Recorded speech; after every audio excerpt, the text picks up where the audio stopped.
Salam kenal dari saya, Linda Suryani. Sebelum kita mulai, aku mau tanya dulu nih. Kalian pernah nggak dengar cerita kayak begini? Ada orang tua yang udah lama pengen nyerahin tanah ke anaknya, tapi belum sempat diurusin secara resmi, terus tiba-tiba si orang tua meninggal, dan tanah itu menjadi rebutan saudara-saudara. Ada yang merasa berhak, ada yang merasa dicurangi. Akhirnya, yang tadinya merupakan keluarga harmonis, sekarang malah saling gugat di pengadilan. Sedih kan? Dan yang lebih bikin gelisah, ini bukan cerita fiktif. Terjadi di banyak keluarga di Indonesia. Nah, salah satu mencegah hal itu adalah dengan yang namanya hibah tanah. Tapi masalahnya, banyak orang yang belum paham apa itu hibah, bagaimana caranya, dan apa bedanya sama waris atau jual beli biasa. Makanya di video kali ini kita bakal bahas tuntas semuanya. Ada 4 hal utama yang akan kita kupas. Pertama, dasar hukum hibah tanah di Indonesia, biar kita nggak asal buat. Kedua, prosedur dan dokumen yang harus disiapkan. Step by step, jelas dan praktis. Ketiga, bedanya hibah sama waris dan jual beli. Supaya kalian bisa memilih yang paling tepat untuk situasi keluarga kalian. Keempat, resiko-resiko yang bisa bikin hibah batal ataupun berujung sengketa. Video ini cocok banget buat kalian yang punya orang tua dengan aset tanah, atau bahkan mungkin kalian sendiri yang sudah punya tanah dan pengen bikin rencana bagaimana warisannya. Sebelum kita masuk ke dalam pembahasan selanjutnya, mohon diingat, konten ini bersifat edukatif dan bukan merupakan nasihat hukum resmi. Untuk kasus spesifik Anda, selalu konsultasikan ke PPAT atau notaris yang berwenang. Sekarang, kita mulai dari dasarnya dulu ya. Sebelum kita ngomongin prosedur dan resiko, kita perlu mengerti dulu hibah itu sebenarnya apa sih secara hukum. Jadi begini, hibah itu dalam bahasa sederhananya adalah pemberian hak atas sesuatu, dalam hal ini tanah, dari satu orang ke orang lain, secara sukarela dan cuma-cuma, alias tidak ada bayarannya. Dan yang paling penting, hibah dilakukan saat si pemberi masih hidup. Ini yang membuat hibah itu berbeda sama waris, yang baru berlaku setelah seseorang meninggal. Secara hukum, hibah diatur dalam KUH Perdata pasal 1666 sampai 1693. Di sana disebutkan bahwa hibah adalah suatu perjanjian di mana si pemberi, kita sebut penghibah, menyerahkan suatu barang secara cuma-cuma kepada penerima hibah tanpa bisa ditarik kembali. Tetapi ada syarat-syaratnya. Syarat dari sisi penghibah. Yang pertama, penghibah harus cakap hukum. Artinya sudah dewasa, minimal 21 tahun, dan dalam kondisi sadar. Kalau ternyata si pemberi sedang sakit keras, pikun, atau dipaksa, hibahnya bisa digugat batal. Yang kedua, penghibah tidak sedang dinyatakan pailit atau dalam pengampuan oleh pengadilan. Syarat dari sisi penerima. Penerima hibah bisa siapa saja, anak, cucu, saudara, bahkan orang yang tidak ada hubungan keluarga. Tetapi ada batasannya kalau hibah dilakukan ke orang yang bukan ahli waris langsung. Nanti akan kita bahas lebih di dalam bagian resiko. Bagaimana kalau penerimanya masih di bawah umur? Bisa, tapi harus ada wali yang bertindak atas namanya saat penandatanganan akta. Jadi intinya, hibah itu boleh dan sah secara hukum, asal memenuhi syarat-syarat tadi dan prosedurnya dilakukan dengan benar. Prosedur seperti apa yang benar? Nah, ini yang paling banyak ditanya oleh orang, dan akan kita bahas di detail segmen berikutnya. Oke, sekarang kita masuk ke bagian yang praktis. Bagaimana cara mengurus hibah tanah yang sah secara hukum? Banyak orang berpikir cukup buat surat perjanjian, terus ditandatangan di atas meterai, disaksikan RT atau kelurahan. Tetapi ini tidak cukup. Bahkan tidak akan diakui secara hukum untuk proses balik nama tanah. Yang benar, hibah tanah wajib dilakukan lewat yang namanya PPAT, singkatan dari Pejabat Pembuat Akta Tanah. Ini bukan notaris biasa. PPAT adalah pejabat khusus yang mempunyai wewenang untuk membuat akta-akta terkait pertanahan. Jadi inilah langkah-langkahnya. Langkah pertama, persiapan dokumen. Siapkan dulu semua dokumen yang dibutuhkan. Yang wajib ada adalah sertifikat tanah asli, KTP, dan kartu keluarga si pemberi dan penerima. NPWP keduanya dan bukti bayar PBB tahun terakhir. Kalau ada dokumen yang kurang, prosesnya bisa tertunda. Langkah kedua, datanglah ke PPAT. Cari PPAT yang wilayah kerjanya mencakup lokasi tanah kalian. PPAT mempunyai wilayah kerja dan mereka hanya berwenang untuk tanah di wilayah tersebut. Kalian bisa cek daftar PPAT di website BPN atau Kemenkumham. Langkah ketiga, penandatanganan akta hibah. Di hadapan PPAT dan minimal 2 orang saksi, pemberi dan penerima hibah menandatangani akta.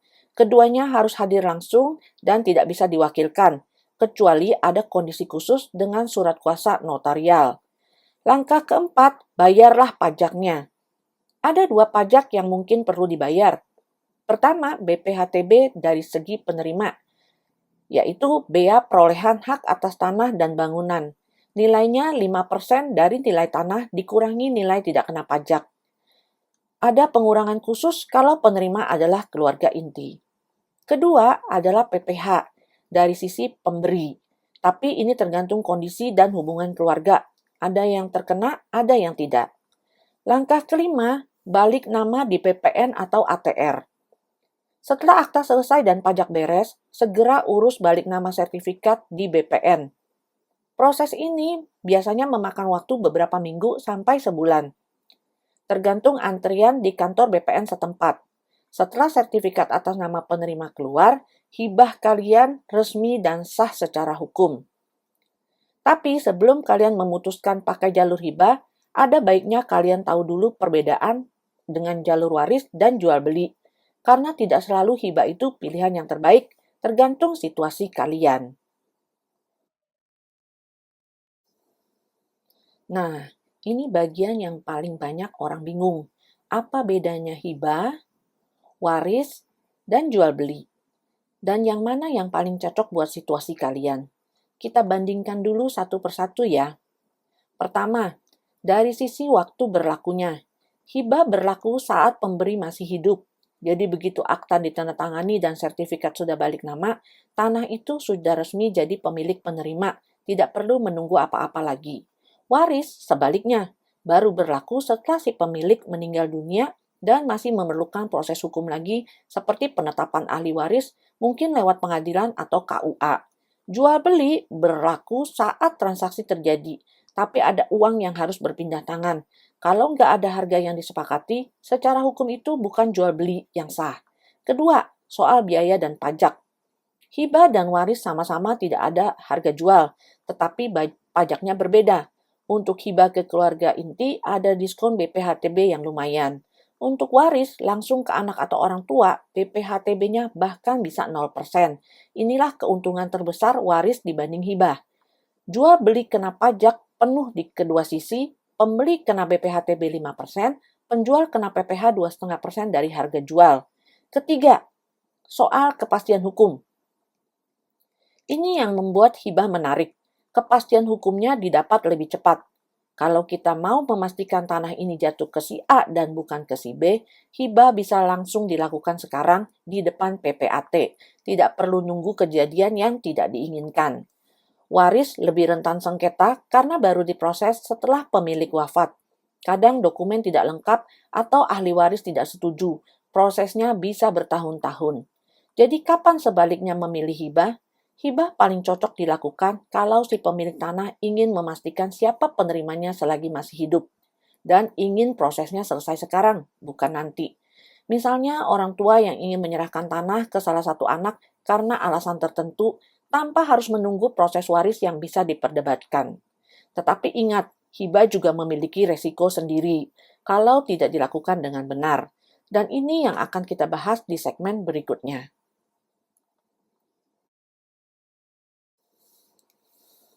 Oke, ini bagian yang paling penting menurut aku, resiko-resiko yang bisa bikin hibah kalian bermasalah di kemudian hari.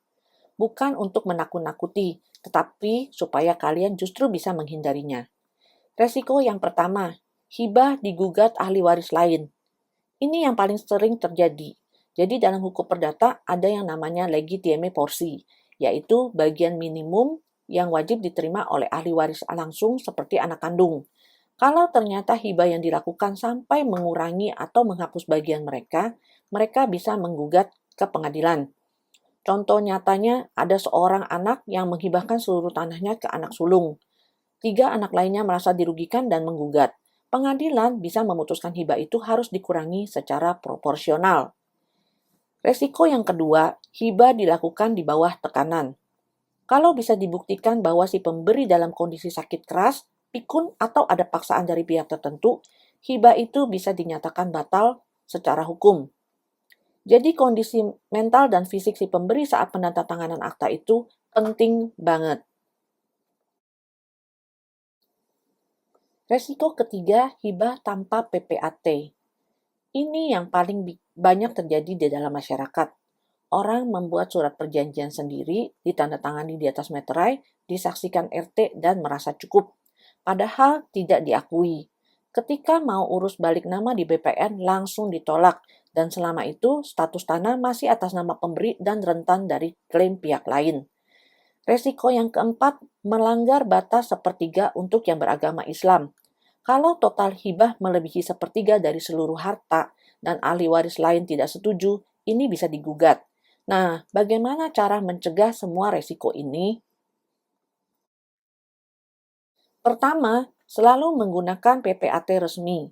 Ini harga mati. Kedua, lengkapi semua dokumen sebelum datang ke PPAT. Jangan ada yang kurang. Ketiga, hadirkan minimal 2 saksi yang tidak mempunyai kepentingan atas tanah tersebut. Keempat, ini yang sering dilupakan. Komunikasikanlah rencana hibah ke seluruh keluarga sebelum akta dibuat. Transparansi itu kunci utama. Kalau semua anggota keluarga tahu dan tidak keberatan, peluang gugatan jauh berkurang. Kelima, segera urus balik nama setelah akta selesai. Jangan ditunda.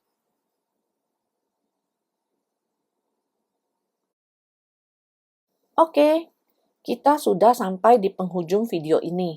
Yuk kita recap sebentar. Hibah tanah adalah cara sah untuk menyerahkan hak atas tanah ke orang lain saat kita masih hidup.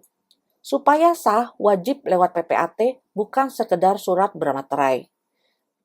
Dibanding waris, hibah lebih cepat dan pasti. Dibanding jual beli, tidak perlu ada uang yang berpindah tangan.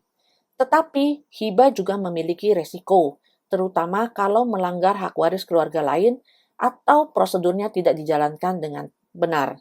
Satu pesan penting, kalau kalian punya rencana soal tanah, urus sekarang selagi semuanya masih jelas. Konsultasikan ke PPAT atau notaris terdekat.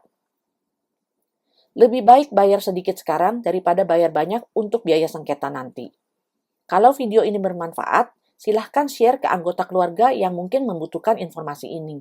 Sekali lagi, saya ingatkan bahwa konten ini bersifat edukatif dan bukan merupakan nasihat hukum resmi. Untuk kasus spesifik Anda, selalu konsultasikan ke PPAT atau notaris yang berwenang. Sampai jumpa di video berikutnya.